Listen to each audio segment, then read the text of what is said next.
This program deals with devil worship and satanic beliefs. It contains explicit scenes and descriptions of violent crimes and rituals. Americans are asking, who attacked our country? You have declared a subliminal jihad against the United States. Can you tell us why? Everything pertaining to what's happening has never come to the surface. The world will never know the true facts of what occurred, my motives. And night fell on a different world. And Iblis is thinking, I should be getting this position, not Adam, and this guy is created from dirt. And how does the army feel about you being head of the Temple of Set? And the conspiracy theorists can say what they will, but I want you to give me power over Adam, and I want you to give me soldiers and minions and all of these things. The people have so much to gain and have such an imperial motive for putting a position on him. We'll never let the true facts come above board to the world. And I want you to be able to give me the ability to whisper into the hearts of mankind. And who was the grotto leader? Don't remember his name. You don't remember the name of a person who involved you in murder? Now these people are in very high positions, Jack. Yes. Welcome back to Subliminal Jihad, episode 263. I'm your co-host, Dimitri. I'm Khalid. And today, we have some brother podcasters here to join us for, I think, an interesting, wide-ranging discussion about a lot of stuff that both of our shows, I think, are pretty, obsessed with or fixated on and dwell upon. We have with us Dick and Don from Fourth Reich Archaeology. How you boys doing? Doing great. Thank you very much for having us on, and we're excited to be here. Thank you for coming on. We've been, definitely followers, viewers, appreciate your presence online from early on, and definitely have a aligned approach to things. So we're glad to have finally made this happen. It's been it's really great to be here. Thank you for having us. I would say that we sort of complement each other very well. In your intro, you have that George Bush, the conspiracy theorists will say what they will. Mm-hmm. And we pick up right there at the end of that where you all leave off. I think we pick up. So it's right. Because the rest of that saying, that's at Jerry Ford's eulogy, I think, right? You're right. I was just thinking that, and that's also when he says, in November 1963, when a deluded gunman, and then he smiles for a second, shot President Kennedy. Right. No, there's a lot in that Jerry Ford eulogy. It's dripping with dracularity, as we would say. Yeah. Because I think the rest of the line is the Warren report will be the final word because Jerry Ford put his name on it. That's right. I absolutely I agree. I think it's great to be here, brothers. I think we're all in pursuit of the same goal, the same sort of. We got to get out of this thing, The wilderness of mirrors. We need to smash it and escape from it. It's basically. It's pretty nuts. It's pretty nuts. Mm-hmm. And what a time, this episode has been gestating for a bit now. I think for a couple months we've talked about it's almost an embarrassment of riches. I feel like there's so many topics that we could have kind of dug into, whether more specific historical ones or broader things. But I think fate has led us to right now, and I feel like it had to be this way because we're recording this on the 9/11 week, several days after September 11th on Sunday.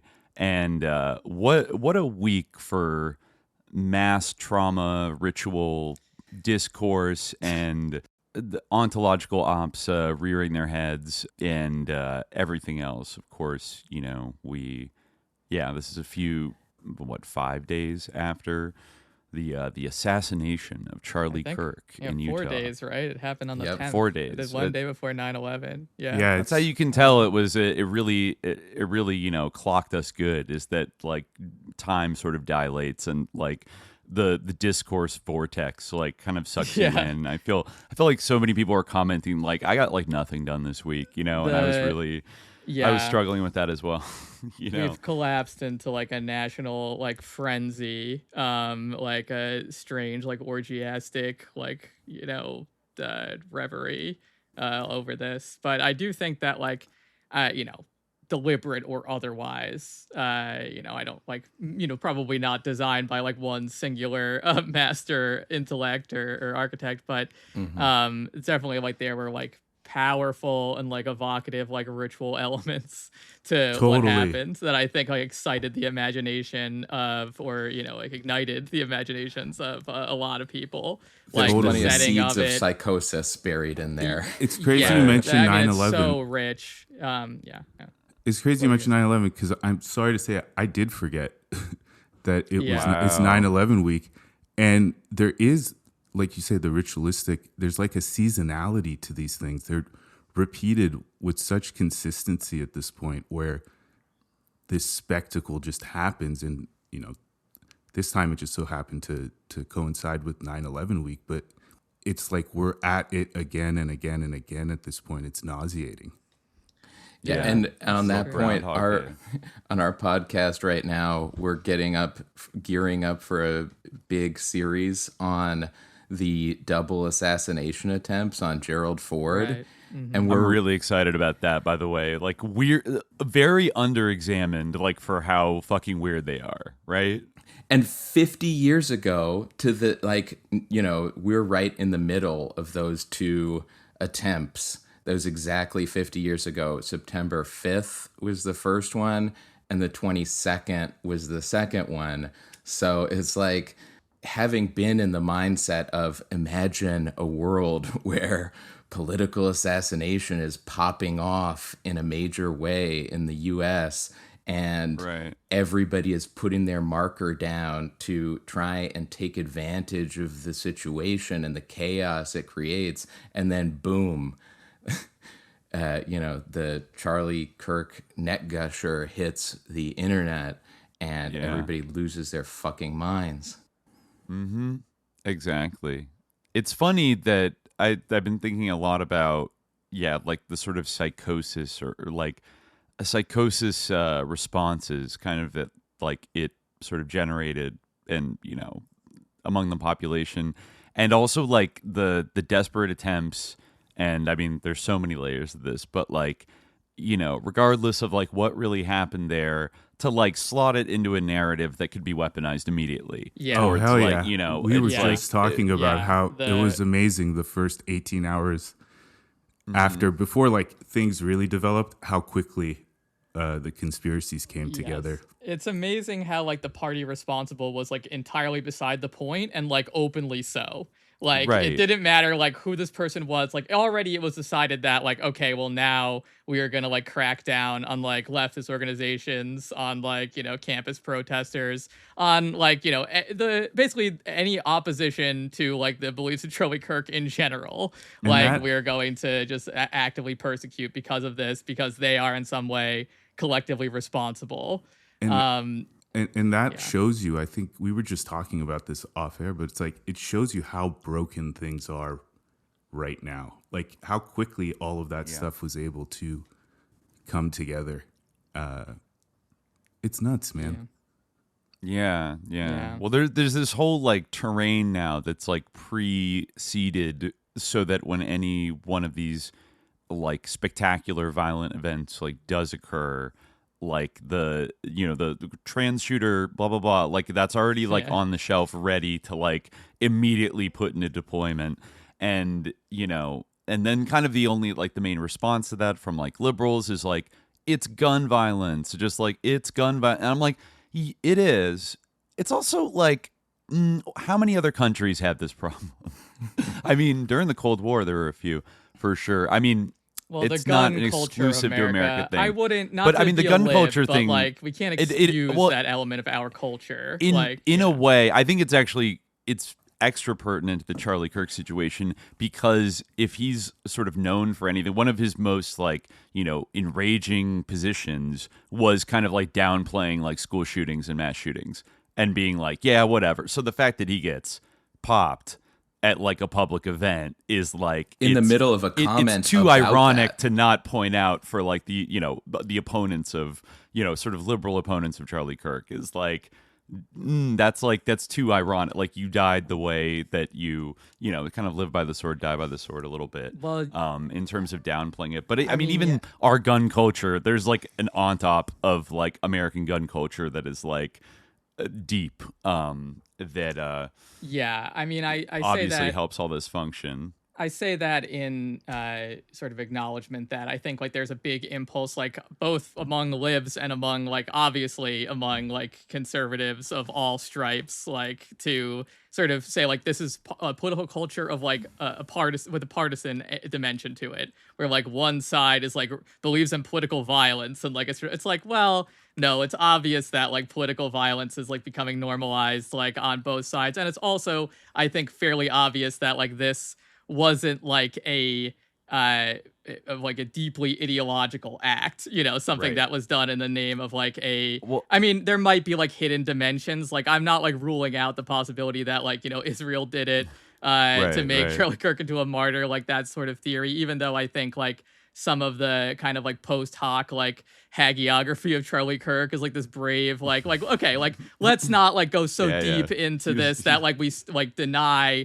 like actually what was bad about Charlie Kirk like above all else, which is that's the thing. Like, I mean, you talk about the contradictions, and this came to my mind as well, like in terms of the topic for the episode, which you guys, Dick and Don, suggested of popping the ontological Nazi bubble and reading through the notes and the idea of this about sort of the contradictions in American liberalism. And I think that like that really, in terms of like the ritual elements or the sort of symbolic elements, whatever you want to say, of this event, like that is something that like really comes like irresistibly to the fore, like that. And you can see it in the discourse as well. Like he, was in this public square underneath the signs is like, prove me wrong, like the embodiment of this like liberal ideology of like free speech and the public square. And, is debating like the nature of violence and then gets like blasted, of course.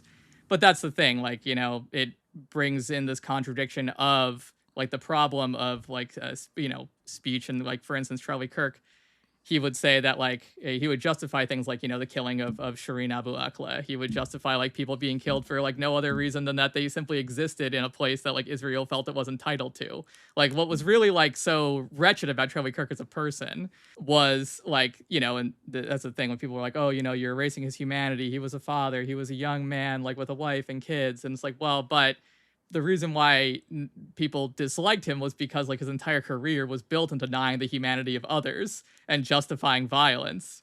I mean, it's definitely a tricky question. I would prefer not to go down this slope, like of saying like, okay, well, words are violence and they can merit like, violent retaliation because like, that's the idea that like Charlie Kirk like felt was bad, that, oh, Palestinians say this or they read that, so like therefore they're all guilty, like that type of like a belief. But even the quote that was circulating so much where he said, it's worth the cost of excess deaths by gun violence to preserve our Second Amendment freedom, which is sacred beyond the lives of whoever is needlessly killed by random shootings or mass shootings or whatever the topic at hand was, that he becomes a perfect Nazi martyr of sorts to bring this to the fore.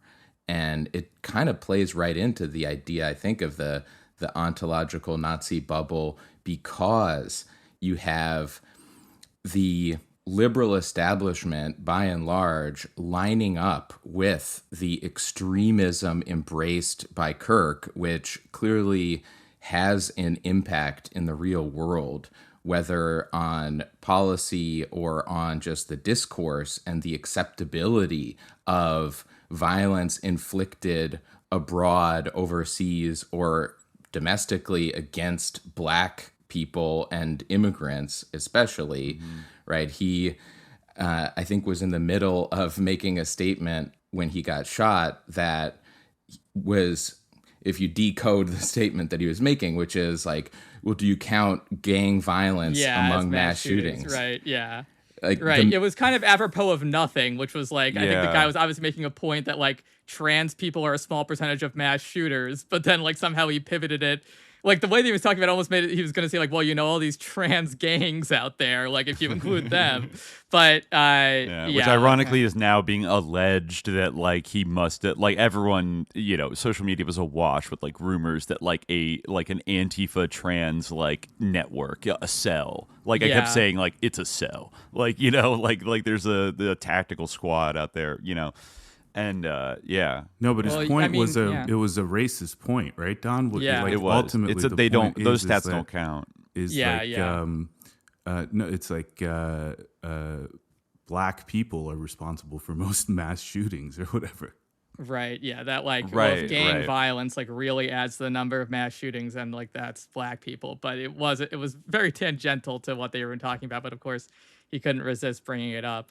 But yes, like it's so his lionization by the mainstream media, you know, MSNBC having fired a guy just for tweeting violent words create violent thoughts, which cause violent actions.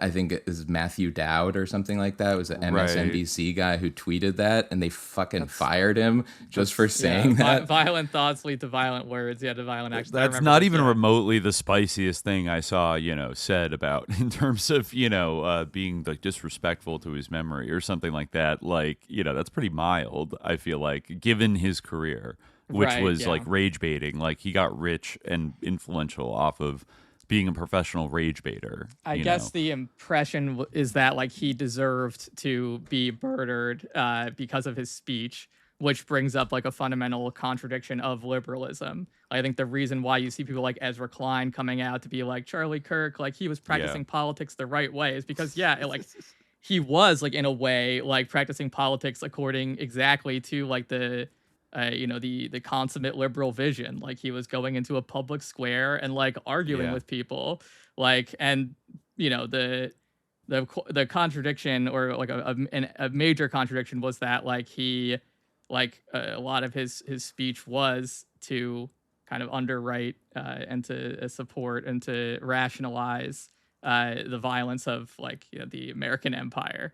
In particular, that's a good with respect point, to Israel. though. That's actually a good point, though, to think about him in like the broader definition of a liberal, and in the sense that I think that is partly why you have like the Ezra Kleins going out there and being like, wait, like we just have to like respect this, because what he was doing was, even as provocative as his whole shtick was, like he was going out there and he was making arguments for like the selective application of like violence, like by the state, and then also sort of like allowing a certain amount of violence among like the general population, say like via the Second Amendment and like right to defend yourself. That is like, that's literally what liberalism is like mediating like class violence, like through, you know, the institutions, right? Through the courts. Like, you know, we should prosecute gang members. We should use ICE to like, you know, it is technically laundered through like a legal system,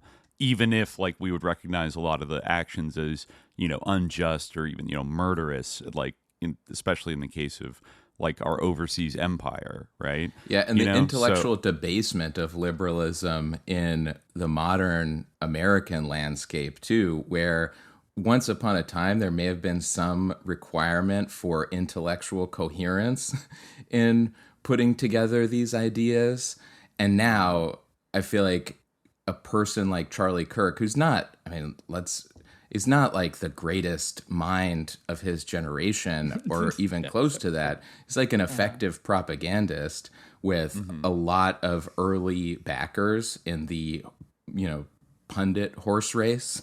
I remember hearing several years ago, I think the first time I heard about him was I was, for some ungodly reason, listening to Candace Owens, and she was like blathering on about how he's going to be the leader of the next movement in the next generation and bring forward the MAGA ideas with this great intellectual power behind it and this liberal It was kind of what you were just talking about, Khalid, about the liberal paraphernalia behind him.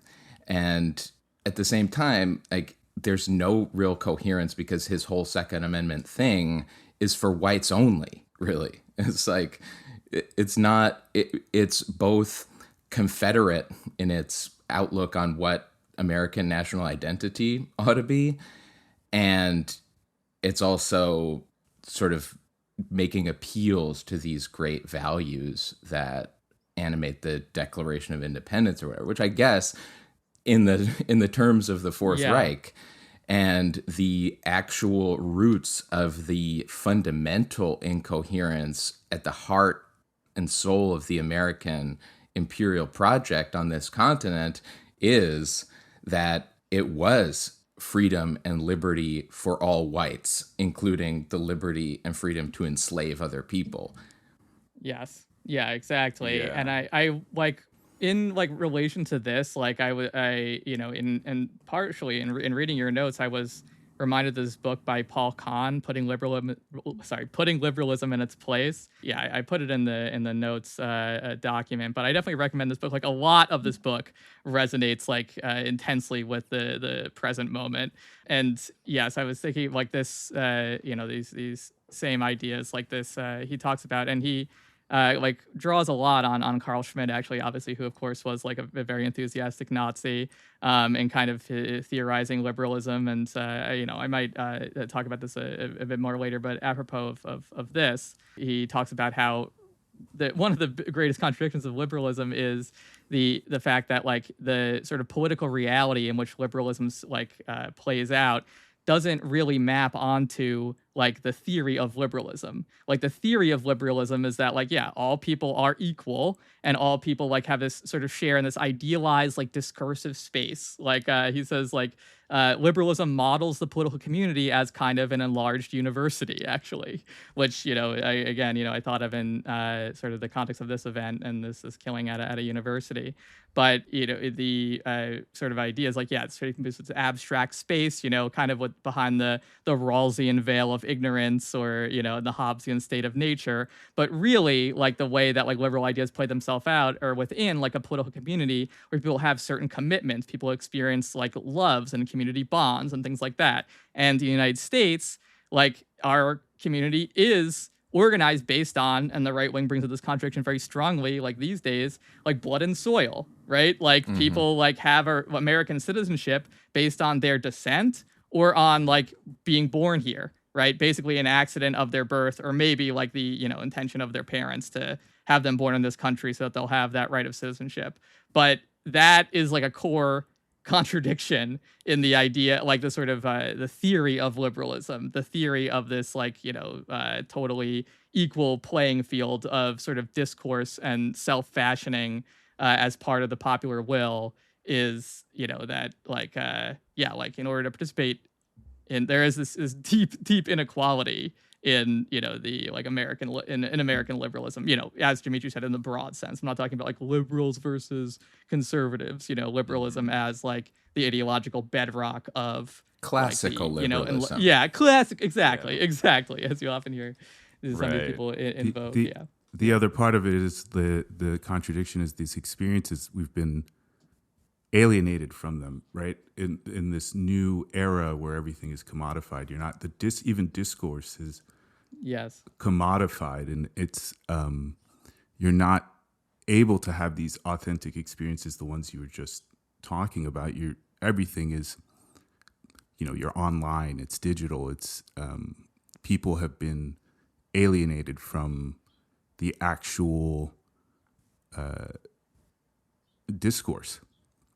Yeah, it's true. And the like, in a way, the internet is kind of that abstract space where you can be anyone, and like everyone is kind of this, vague floating subject who can make up like their own persona, and everything is circulating. In theory, there's something interesting about this.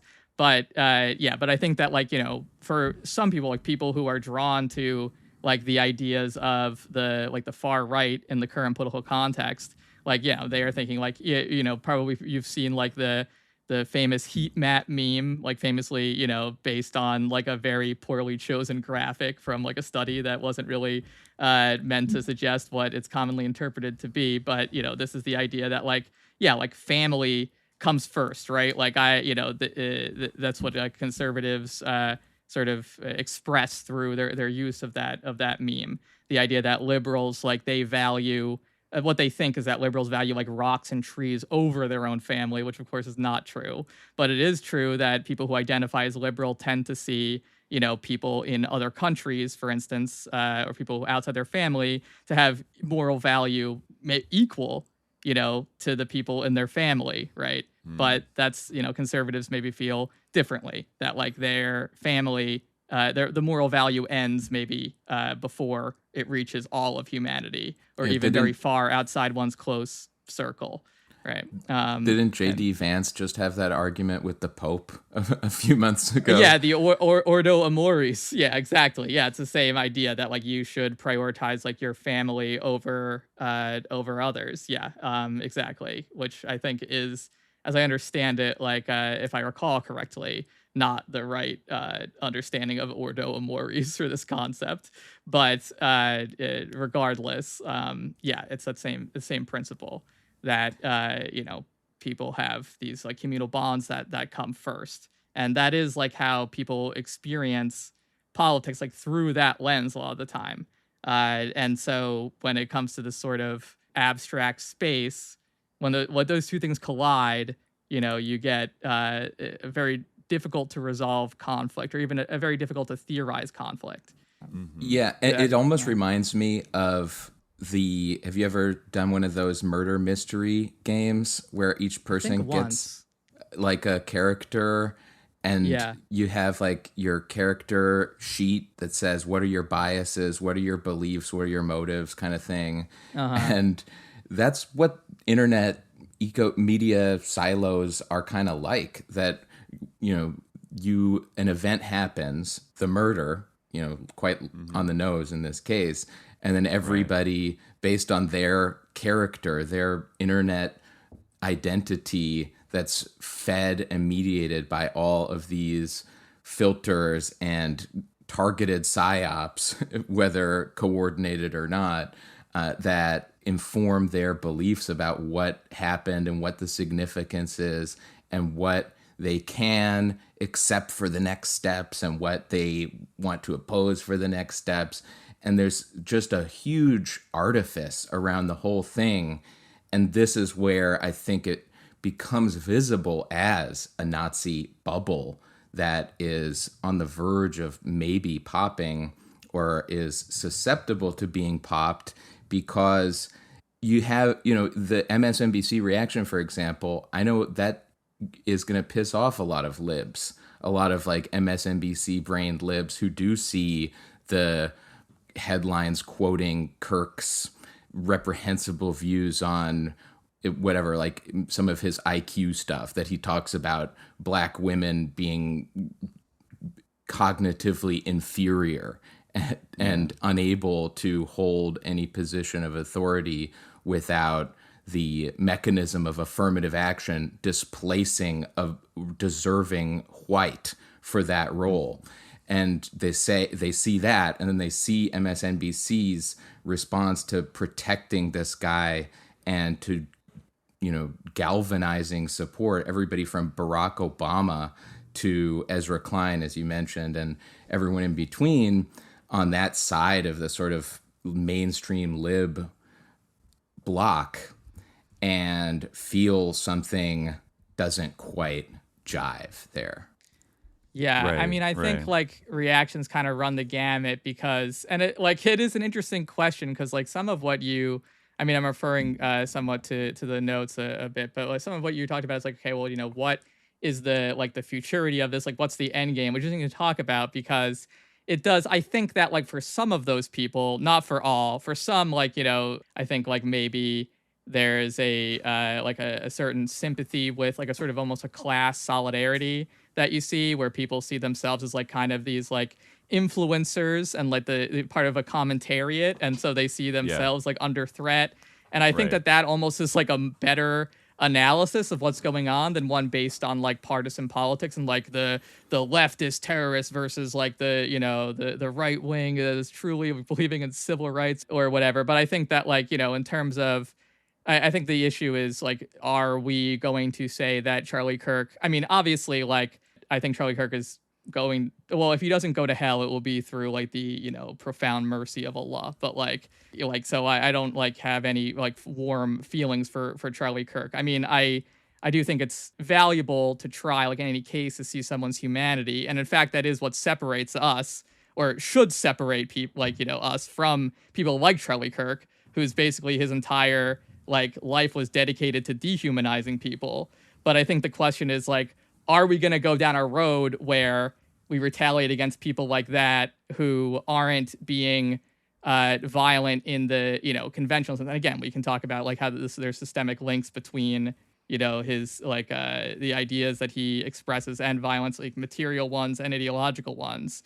But I think like, there's a fear that is in some respects justified, where it's like, okay, are we going to start going down a road where, when you can already see, like, that some people are eager to go down this road, right? Oh, They're it's one of the roles in the murder reprisals. mystery game, for sure. Yeah. The ultra-leftist who's going to start the fucking SLA 2.0 out there. Right, mashing the support left terrorism. like, and I was Luigi I was is the thinking, most base guy ever, and we need 1 million Luigis every day. And right.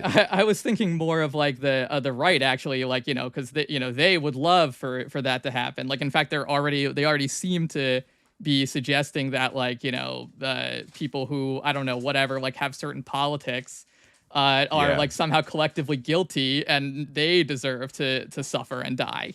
Like and the InfoWars guy, the InfoWars Harrison, guy, Harrison whatever. Smith, who simultaneously was like, I heard from a friend of Charlie Kirk that he was afraid that Israel was going to kill him, and then like also like hours later was like, we need to put all leftists in camps. That's a great example of like the effect of the internet, because like like obviously like conspiracies about Israel, which again, people who know our show know that like I'm not in any way defending Israel or even ruling out like the possibility that Israel may like there is some like at first I was like, what, like he was their strongest soldier, but I actually did find like some of the narratives of that to be kind of persuasive, that maybe he kind of crossed the threshold of being like more useful dead than like possibly turning into another Tucker Carlson. But even even that aside, like it shows like how like there's whatever gets engagement, it doesn't like those two views are like completely incompatible,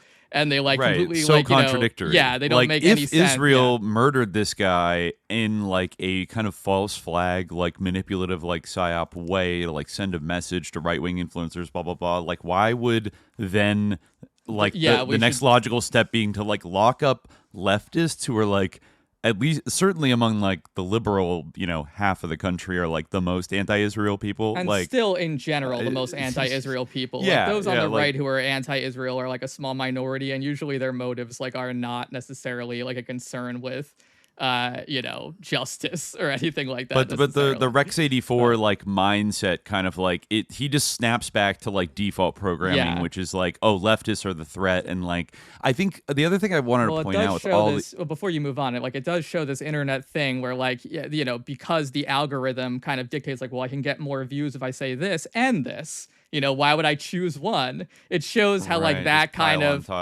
it shows how like that pattern, like that sort of reinforcement of that kind of behavior actually then creates like a new logic, a new ideological logic, or a new ideology, where it's like, okay, these things aren't actually incoherent because both are getting attention. And like, I don't have to address the incoherencies of these things because the algorithm rewards both. And I think that like that's a great way of understanding like some aspects of American politics. But anyway, you were. And then each time they do that to try and resolve an irreconcilable contradiction, the little insect farts into the bubble and it inflates a little bit more. I think in a few minutes maybe we could zoom out and talk about the ontological aspect and kind of rewind to the conceptual level, but just putting the marker down for now. Yeah, I guess maybe the final thing before we jump into that, because I think it might be relevant. It's interesting. I was thinking about it from the very beginning of this conversation when you brought up Gerald Ford and Sarah Jane Moore and Squeaky Fromm, the two women that tried to kill him, and all the way up till today with like Luigi and with like this new guy Tyler, this Mormon gamer kid, and then Crooks, the kid who tried to shoot, who shot at Trump. Like, it's interesting given how, like, I mean, conservatives today will still talk about like they tried to kill Trump and talk about like either Iran did it or like clearly it was like leftists and blah blah blah. But like from those girls in the 70s up through like the just last week with the Charlie Kirk shooter, like the one thing they actually tend to have in common is just completely like brain fried, incoherent politics. Like in a sense, the shooter, the actual agent of these acts, often, and you could throw in Lee Harvey Oswald as well in like a kind of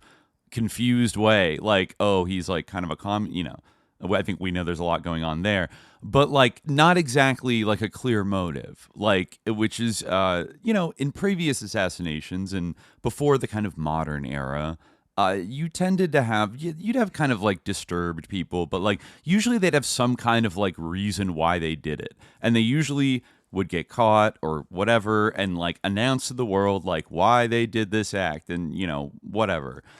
And it wasn't like a huge mystery to figure out why they did it. But now, like nowadays, ever since, a little program called MK Ultra was, maybe developed or something, it seems like you get these like almost like PTK'd people that don't have a clear sense of their own like agents of like, their own ideology and whatever, and somehow get kind of tracked and fixated on or directed to like doing these attacks, and then like the effect is the effect. I mean, people tend to like politicize, like the impact gets politicized no matter what. If you're killing like RFK or Martin Luther King or Charlie Kirk, like you're gonna get some kind of political reaction out of it just like off the jump. So it's not like it neutralizes like the effects on society by having it be like an inscrutable, somebody with inscrutable politics, but like I can see the pressure to like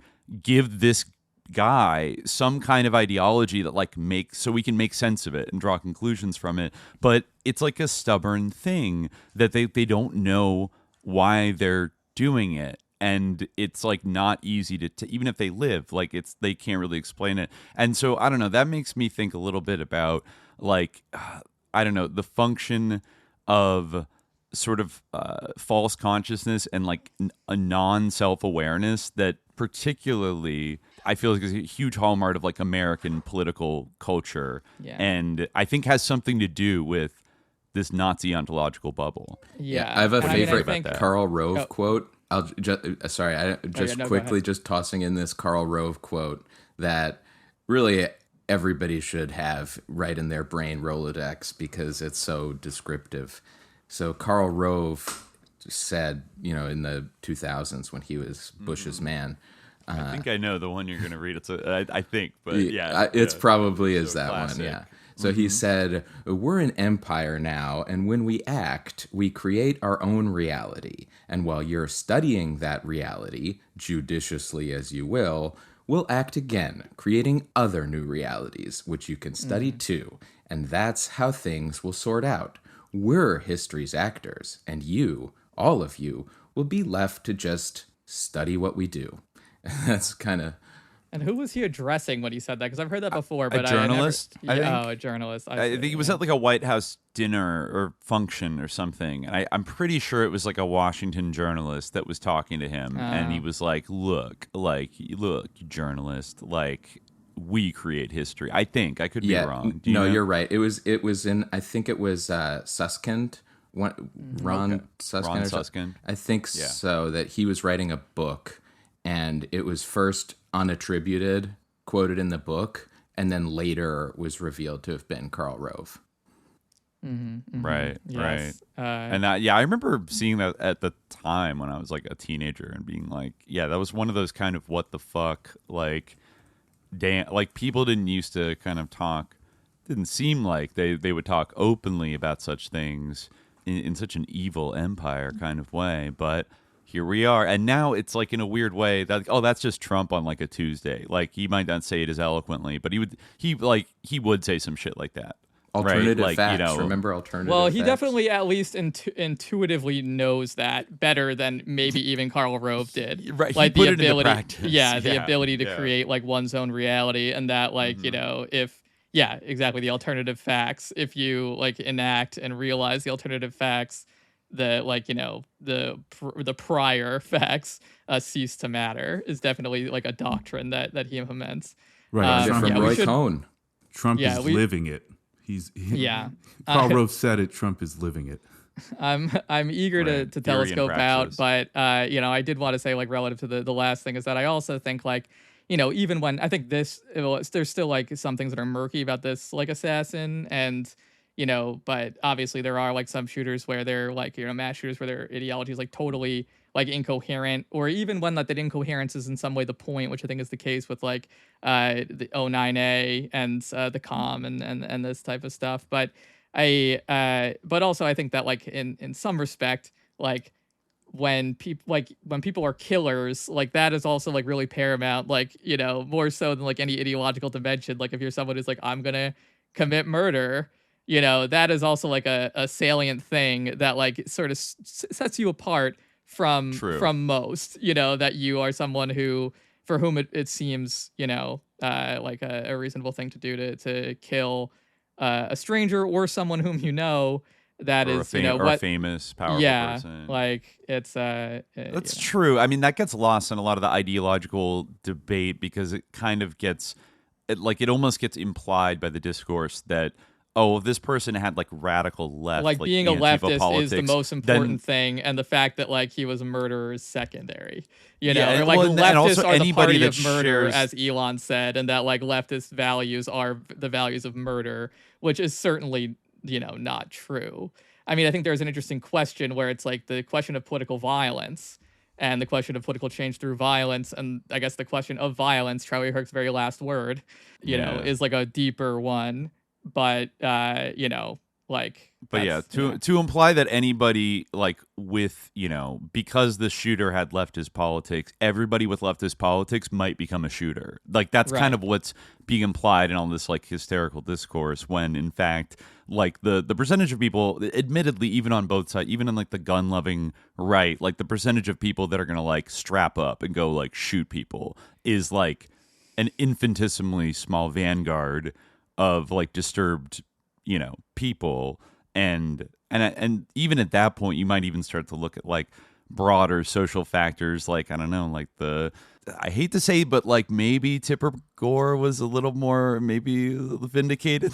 No, actually, people used to insult us by calling us like the Tipper Gore podcast or something. She's vindicated. She's a little vindicated again. She's like very the way vindicated, people were like first-person shooters will make you violent, and it's like, I know it's not one-to-one, but Army like pay them a shitload of money to advertise, and why do they recruit using video games as a mechanism? Like, there's obviously something to it.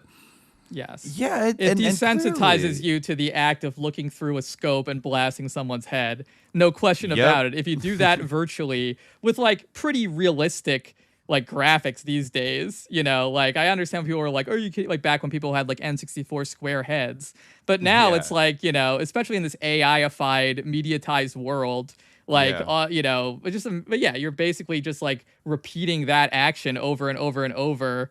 Like it makes it easier, obviously. And all these games are also like replete with the type of like background propaganda. Like Activision like partners with like the CIA and the Pentagon to like make all those like, you know, Call of Duty games and shit. And they always have, I think that I've seen people reference that, oh yeah, and like Black Ops 4 or whatever, like there was a whole thing about like Delta Force like overthrowing the government of Mexico or like invading Venezuela, and like they almost like forecast out like future potential conflicts to almost like catch the next generation that might be fighting in them, to like just see these ideas of, and it's always done in kind of like this just kind of like straight to the core, like operator kind of way. That's not like directly engaging. It's really about the action and about being an operator and the experience. And like, I mean, even shit that's made by like liberal filmmakers, like that movie Warfare that came out earlier this year.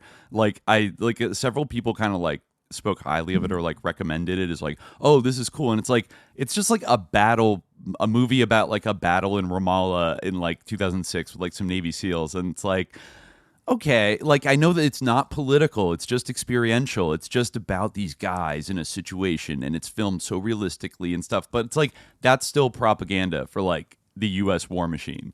Even on a non-explicit level, you're going to form a sympathy with like these soldiers and like you're not going to think about the larger context. It's going to be like a video game and it's just about like going for the ride. There's a weird, once again, the kind of like non-self-aware nature of kind of like American imperial fascism is like I think it's an important thing maybe to focus on because like, for example, you know, your guys' show is called Fourth Reich Archaeology.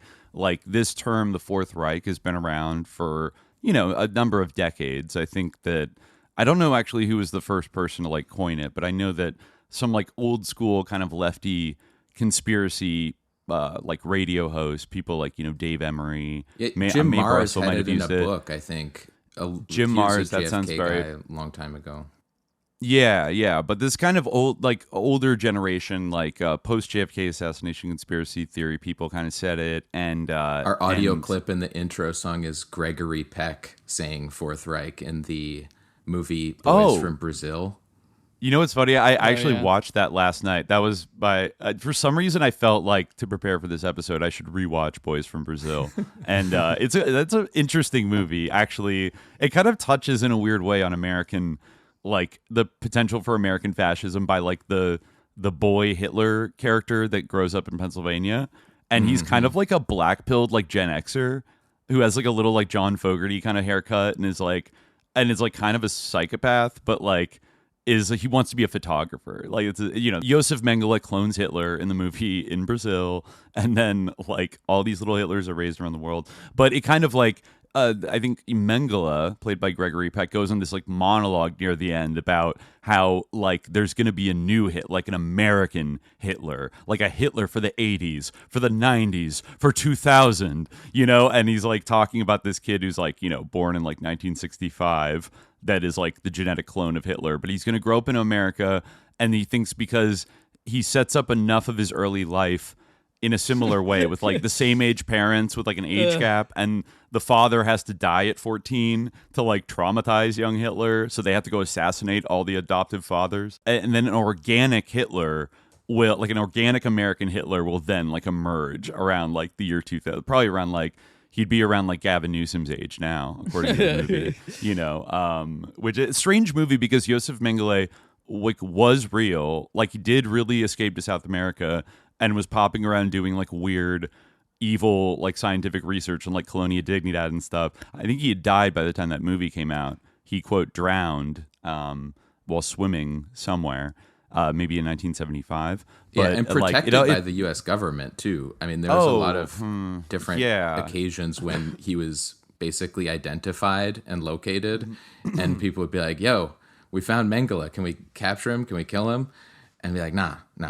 Well, it's like poor Steve Gutenberg, like the young Jewish American kid, like in the beginning, who's like bootstrapping a like, I'm gonna go like hunt Nazis, and then it's like, I think one guy tells him in the beginning, like, get the fuck out of Paraguay, like you have no idea what you're dealing with, like just go get on the first flight, like and then of course he gets hunted down and like captured by, you know, Mengele, and like they kill him, you know. But no, I mean that's one place to start. So I was thinking about Fourth Reich and like, you know. I was thinking about Americans kind of like recoiling at that and being like, what? Like us, the Fourth Reich? You know, like, and you could think of Americans across the spectrum of like liberal, conservative, whatever, like balking at that. That's kind of the reason why it's like a good term to like to provoke, you know, a conversation about, well, I think you wrote down in the notes, you know, there's a few different ways you could sort of define both the Fourth Reich and like the ontological Nazi bubble that we're talking about. On one level, it's like the idea that the Nazis are antithetical to America because we fought them in World War II. and we beat them. This is like a very big part of our modern mythos as a country, right? Oh, yeah. And it's like it's a bedrock thing of like why we are a good force in the world is because we stood up for the side of justice, which meant allying with the Soviet Union, but like only for those 5 years. Otherwise, they're evil. And like we beat the Nazis, and then we stood up for like it's a thing that started with Woodrow Wilson, but wasn't able to really like blossom until after World War II, of like spreading like liberal capitalist representative democracy all around the world. That is the birthright of mankind, and it's like our job to stand up for that and, protect blah, blah, blah. That's what we all learn in school, right? Mm-hmm. More or less. That's what's reinforced by like pretty much every president, by our entire government, by the movies we grew up watching.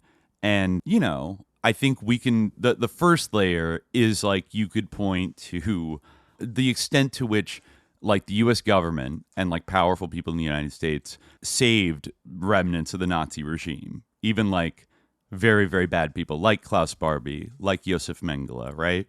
And the people that were most directly responsible for that in the U.S. government were the same people that built the CIA, right? Mm-hmm. We're talking about Allen Dulles, James Jesus Angleton, Frank Wisner, Richard Bissell, like all these kind of people that brought in the Galen org from Nazi Germany. Even John McCloy, Galen. even though he wasn't actually part of CIA infrastructure, he was architecturally involved in the blueprint. And of course, carrying it out as a civilian. Like, and this is the lines around the nucleus are kind of blurred, I guess, in that period too. That there's more of a class solidarity and a uniformity of ideas and of vision, even if it's not institutionally relegated to just the CIA. Like, I think that's something that I've certainly grown in the direction of shying away from like pointing the finger at just the CIA, given it's like a metonymy, like the CIA. Private, like it really means really, like national security establishment. It's like usually what I mean when I say CIA, like these days. Yeah, it's like the overall like national defense intelligence apparatus, and like the deep political governance structures that also like things like the Council on Foreign Relations, like it's not like a conspiracy theory. Like all the most powerful people do go there to kind of like coordinate as a class, right? As like the ruling class. Mm-hmm. This is funded by heavily funded by the Rockefellers, the most powerful people in the country, including, of course, the intelligence services and stuff like that, but also crucially the bankers, the financiers, the industrialists. Like all these people are there's not really like a clear dividing line. Like I thought about, there's a great book that I was reading for Demon Forces, The CIA and the Marshall Plan by Sally Pisani. And she mentions in there that like the Rockefellers were actually hostile to the idea of a national like federal intelligence service like prior to World War II, because they already had set up such an incredible like sort of NGO apparatus in like Central and South America, and like the State Department kind of like coordinate with them and let them do whatever they want, that like they didn't want somebody else on their turf. Like they were the American intelligence presence like on the ground in like the Western Hemisphere. You know what I mean? And then I think they kind of forced out Wild Bill Donovan, according to a lot of things I've read, even though he very much was like enmeshed in he was a Wall Street lawyer, obviously, but like I think at some degrees was like not as trusted, some people say, because he hired too many lefties into the OSS during World War II. Could be other reasons for that. But like he had to get kind of like forced out, and then they, basically reformed like with the National Security Act in 1947, this new kind of agency and the National Security Council. And then even that took like a few years, like Allen Dulles sort of working from the outside to like build it up in a certain type of way, so that by the 50s you see kind of how it was meant to function, where the same people that represent United Fruit can overthrow a social democratic government in Guatemala that is threatening to like nationalize the land of United Fruit. And then all the Cabots and fucking lodges and shit that are on the board can like call up their friend Alan Dulles. And then, you know what I mean? Like it's all integrated. Like the national security apparatus is like kind of a subversive vanguard of like the capitalist ruling class. Totally. And it's passed down generationally too. Like you were just talking about Woodrow Wilson having the facade of the 14 points, liberal international order. A lot of what we hear today from libs hand-wringing about what Trump is doing to undermine the liberal international rules-based order and all this shit, it's reminiscent of the Wilsonian democratic internationalism, which itself concealed this extreme white supremacy of both Wilson on a personal level and his Secretary of State, Robert Lansing, the uncle of the Dulles brothers. Yep. And yeah, no, it literally is intergenerational in that case. And even that effort was kind of a papering over of the exposure of this contradiction at the twilight of the age of empires, of, you know, the century of the scramble for Africa and these great power politics in the third world, building up your white fiefdoms over the people of the global south. And that's not sustainable long term. So the seeds get planted in this idea of a liberal international rules-based order, which is no less domineering. It just envisages the recruitment of a local elite to administer the empire on behalf of capital and, you know, cycling out whenever necessary the figureheads in those viceroyal positions in the colonial periphery, which continues really to this day. Yeah. Yeah, that's really, I mean, like neo-colonialism is kind of the modus operandi of like American, specifically American imperialism and its phase. You know, it's like this, you know, post-monarchical, but at the same time, like, you know, operating, you could draw similarities like the British East India Company and like, you know, earlier like capitalist, mercantilist things. But the agenda is to like subjugate the world primarily through economics, but also through the backing of like, you couldn't really have the Wilsonian dream without like the atomic bomb and like a huge peacetime military, which is what we ended up with at the end of World War II, and all these military bases, you know, in Europe and in Asia, like just spread around the world. And I think that's the other thing with like America, because like, I know all countries like, you know, do that. This is politics to kind of like slap a narrative on what you're doing and give it loftier and more, you know, you put a fancy shine, you know, thing of marketing, paint on your imperialism.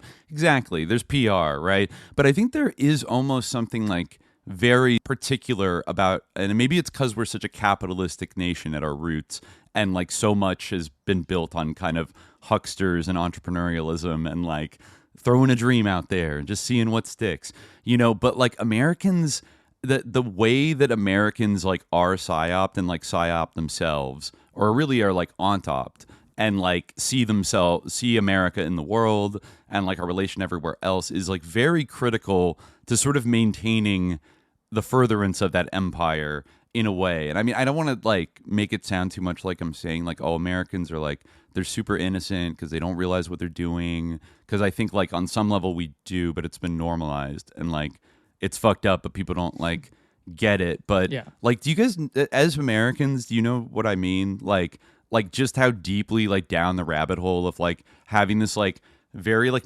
kind of like blinkered American mindset that we're such a powerful country, but like we're so immature at the same time that like our elites have to like really lie and tell like fairy tales to us to like convince us to like keep spending all our tax dollars to like doing the bullshit that we do overseas and like conducting. And then anytime like another country like opposes us, like crafting this whole demonic narrative around them, and you know, which like doesn't work 100% of the time, but like, you know, especially when the prosperity was kind of pumping more in the post-war years, like they really did get everybody to kind of be like, oh yeah, okay, communism, they're the next Nazism, okay, they're bad, and like, yeah, I don't know, like, what do you guys think about that? Like maybe tying back to this class of like the Wilsonians and stuff about like the need to deceive the masses. I don't know, are they deceiving themselves? I wonder that sometimes too. We know these are cold-blooded capitalists, imperialist whatevers, Alan Dulles, like all these people. At the same time, there is that puritanical thing, right? Of like really believing that you're making the world a better place, even though you're like genociding a continent and like settling it. Like, what do you guys think? Yeah, I think it's like both. Like, I think that there are some things like that, you would like recognize, or like that, I mean, no one thinks that they're bad. Like people have certain beliefs that like they like that we would like recognize as bad maybe, but that they rationalize. I don't think even Stephen Miller thinks of himself as bad. Like the only people, like I don't even think Michael Aquino thinks of himself as bad. People who think of themselves as like I'm bad are like very few and far between. It's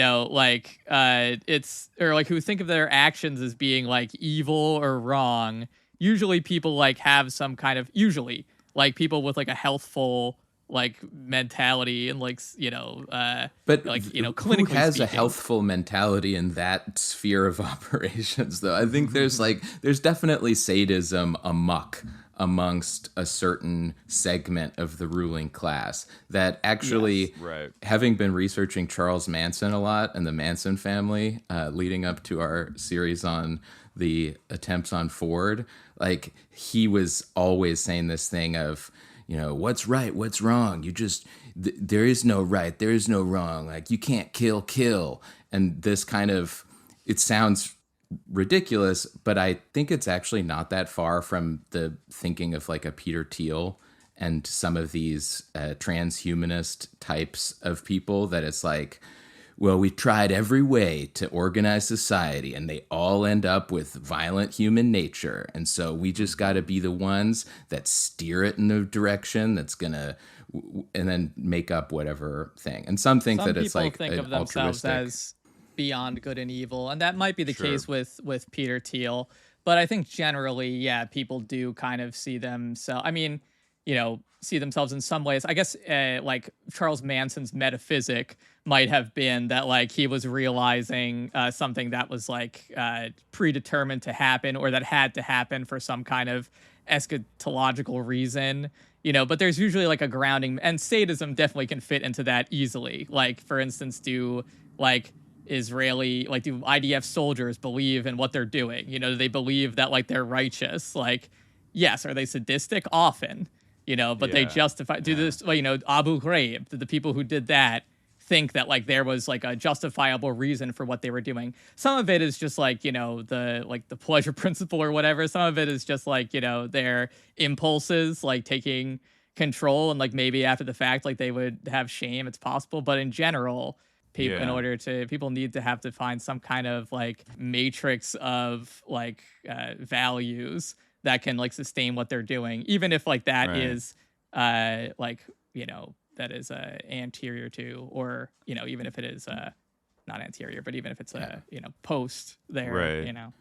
Even the Nazis themselves, like I remember reading something about, maybe it's something like Himmler, like a speech he gave to like in the middle of like later in the war during the Holocaust, of saying that like he like kind of acknowledged that you guys, like the things you're doing are like pretty bad, they're evil, like what you're doing, but like that's why you're such heroes, because like somebody has to go out there and do the evil things to build this amazing 1,000-year Reich that we're all fighting for. And so like you're taking like the burden of doing like the most evil shit that has to be done. Yeah. And so in a broader sense, like you're good, and I'm sure that that's how it functions for like in a lot of American context, like in fact, I remember when Dick Cheney, I believe it was Dick Cheney, talked about how he would need to use the dark side in line with our recent discussion of Star Wars. He was talking about how we would need to use the dark side of intelligence in order to like accomplish our goals after 9/11, right? Why go back to Dick Cheney? Even Charlie Kirk said gun violence is necessary if we want to preserve the Second Amendment, right? Right, the yeah, gore exactly, is necessary if we want to preserve this right of ours. For the greater good, it's a common thing, that people have to. And I think in that foundational period with the Dulles brothers and everything, they definitely did have that belief in their own moral compass, whatever, however fucked up it is and was. And I think it owes in part to the puritanical thing and in part to this kind of mindset that is today best represented, I think, by Tucker Carlson, who also has an obsession with his ancestry and with the attachment to the American project and all this stuff, that they really believe. And this is why, going back to the papering over the transition from colonialism to liberal internationalism, it's also kind of built into what makes the Fourth Reich framing a little bit imperfect, because that was obviously before Nazism came around. Yeah. Right. So that's why we're always saying it's actually a continuity whereby this generalized white supremacist capitalist mode of world domination takes on different forms. And it's one useful way to conceive of the current iteration, the post-Nazi, unself-aware American version as a Fourth Reich, particularly because the Nazis are holding the place for evil that is not, for example, extended to the genocidal British Empire that likewise committed innumerable atrocities leading to far more deaths than even the 6 million Jews killed in the Holocaust or the 10 million total victims of Nazi extermination. Yeah, I mean, and I think, the continuity, is key. And that's, where really the sort of epistemological, break, or, the psyop, comes into play. Because, often, in order to, rationalize, a war and to, justify, a war, you need to portray your enemy. I'm thinking of, I was just reading the other day, that's why I'm thinking about this. I was reading Ernest Renan, who was, this, French Orientalist. I was reading this crazy address he gave when he, in 1862, when he was taking some chair. I actually posted about it on Twitter, but he was taking some chair in Semitic languages or something. And he said, talking about the difference between the Indo-European, he's very Aryanist actually. And you can see even in the 19th century, the roots of this Aryanist idea, this contrast between Semitic peoples and Indo-European peoples sort of taking root in a colonial context that then, of course, came to full flower in Germany, basically, a big hub of Orientalism and Orientalist philology and all these things with the sort of rise of Nazism. But yeah, he says that, the Mussulman or, the Muslim, I think to be fair, French people, I think, still call Muslims Mussulman. But he says the European and the Muslim stand in the presence of one another like beings of different species. The whole thing is all about how we are so completely different from them and we have nothing in common with them at all. And really it's about a contradiction. The fundamental contradiction is the issue of religion, because Christian Europe has a Semitic religion. And he goes on this long, insane rant. I'm this is the part that I posted on Twitter. He's talking about the destiny of Europe. As for the future, gentlemen, I foresee more and more the triumph of Indo-European genius. From the 16th century, one great fact, till then doubtful, continues to manifest itself with striking energy. It is a decided victory of Europe. It is the accomplishment of the old Semitic saying, God shall enlarge Japheth, and he shall dwell in the tents of Shem, and Canaan shall be his servant. Japheth being Europe and everything. Until that time... The sons of Noah in the Bible? Yeah, exactly, yeah. And Japheth is the one who's sort of associated with Europe. Until that period, Semitism was master on its own ground. The Mussulman East surpassed the West, had better armies and a better policy, and supplied the latter with wealth, learning, and civilization. Now their respective parts are changed. European genius has been developing itself with incomparable grandeur. Islamism, on the contrary, has been slowly crumbling away. In our times, it is falling with a crash. In the present day, the one essential condition for the expansion of European civilization is the destruction of the principle of Semitic action, the destruction of the theocratic power of Islamism, and consequently the destruction of Islamism itself.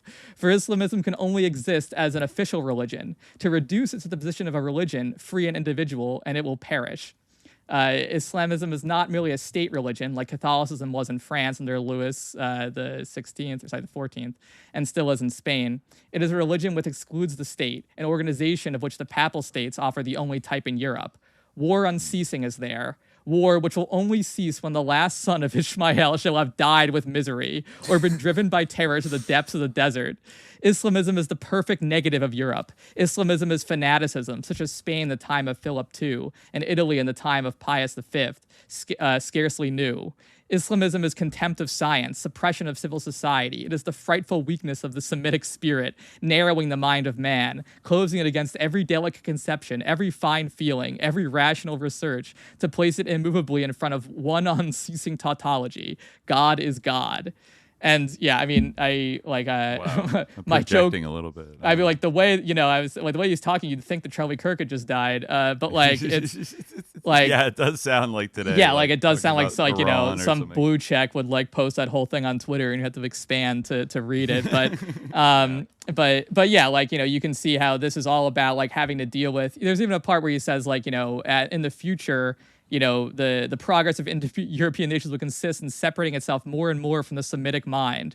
Our religion will retain less and less of Judaism. More and more will it resist all political organization and matters concerning the soul. It will become the religion of the heart, the inmost poetry of each human being.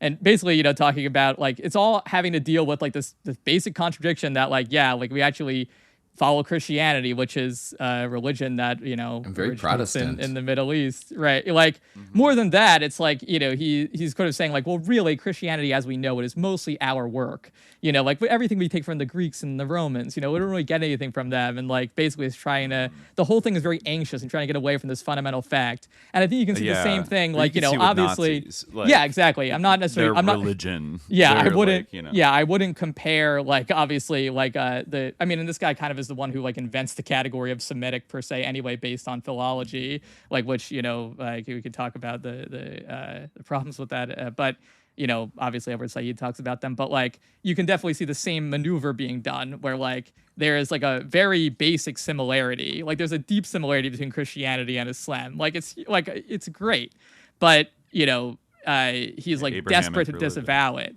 And I think the same thing is at play with Nazism and American or with Zionism and Yeah. Islam. Honestly, it's like they have nothing to do with like our with their Amalek, and it's like, well, they're like also based on like Judeo-Christianity and Islam. They are based on Judeo-Christianity really Judeo- has that basic idea in it. Like Judaism and Islam, as these people would often remark, like have much more in common than like with one another than they do with Christianity. But now post.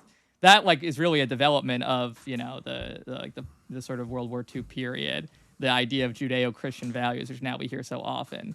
But like prior to that time, anti-Semitism was like much more acceptable. That was another way that like we sought to distance ourselves from right. Nazis, That was an to our innovation credit, to getting rid of like anti-Semitism. because to talk in the 19th century of like Christian values often would like lump in Jews with like the sort of Oriental other that was like not a part of our civilization kind of thing. Yeah. And then to signal, that we're like, oh well, we could be as right wing as we could be as frothing right wing as we want, but as long as we say Judeo-Christian civilization, that's like maybe it's a tip of the hat to the Zionists to be like, oh, okay, though I feel like now Zionists will like bankroll Nazis, like totally, borderline Like Nazis, but and I understand in the 50s maybe it was a little more. Committing like like there might have been a motivation to like kind of tamp down on American anti-Semitism, which is like fair enough. I mean, like maybe Abrahamic values would have been different, but of course we can't commit to that, But Russell used to talk about German Nazis that converted to Judaism after World War II and integrated into the apparatus of the State of Israel. I don't know. I haven't like independently verified it, but that was interesting. I'm not sure of any particular examples, but I know that it definitely, I don't know about like integrating into the state. Definitely there were like former Nazis who advised Israel and also advised like Arab states and, other governments. And certainly the United States is, we've both talked about at length, both of our podcasts. But, famously there were many Skorzeny Nazis training the who, Mossad. Yeah, exactly. And being in Egypt for a while. Gerhard Mertens was in Egypt with a bunch of Nazi officers for a while, like hooked up by the CIA to like work with Nasser. Yeah. Khalid, as you were reading that passage from you said 1862? Yeah. That it was reminding me of the Napoleon's edict to the Egyptians, which was, the end of the 18th century, which is much more like, oh, friendly Egyptians, I come to liberate you from the British who don't want you to live your culture and your life. And, here we are in favor of the advancement of all human civilization, and we'll join together. And it's like that technique didn't work as well as maybe they thought it would. And so they ratchet up. Okay, time to be dehumanized, motherfuckers. Yeah, there is like a sort of difference between like the age of like, high imperialism, like in the late 19th century. But, at the same time, like a lot of different discourses like did coexist, but they all like kind of were functioning, in this broader kind of imperial imperative to dominate and control.